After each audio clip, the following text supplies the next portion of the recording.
Buenos días, tardes, noches, profesora. Este es nuestro informe del laboratorio.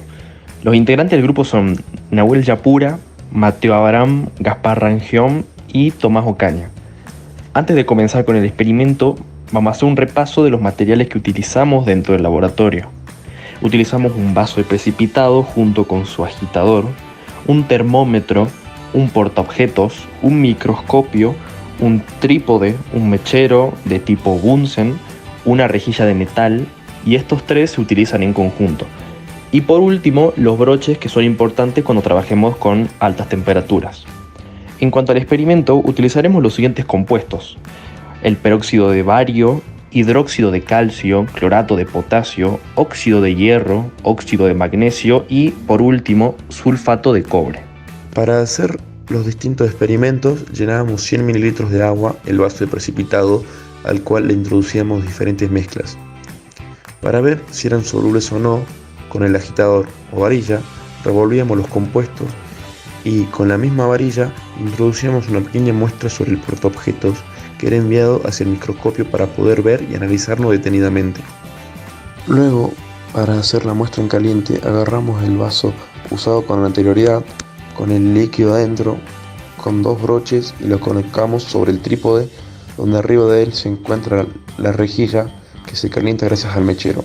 El vaso necesitaba calentarse entre 50 o 60 grados y lo medíamos con el termómetro. Luego, igual que en frío, utilizamos un portaobjetos para depositar sobre este una pequeña muestra en caliente y analizarlo en el microscopio y observar sus diferencias entre la muestra en caliente y la muestra en frío. En el hidróxido de calcio pudimos observar que antes de calentarlo era muy soluble en agua, tomó un color blanquecino frío y una textura rugosa.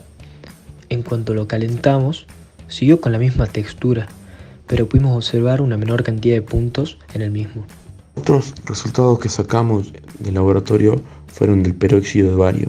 Sin calentar podemos ver que no tiene una disolución completa, porque se ven manchas bastante grandes, bastante fuera de lo común, si podríamos decirlo, a comparación del hidróxido de calcio, que no se diluyeron bien, están bastante juntas, inclusive hay muy pocas en comparación del hidróxido de calcio.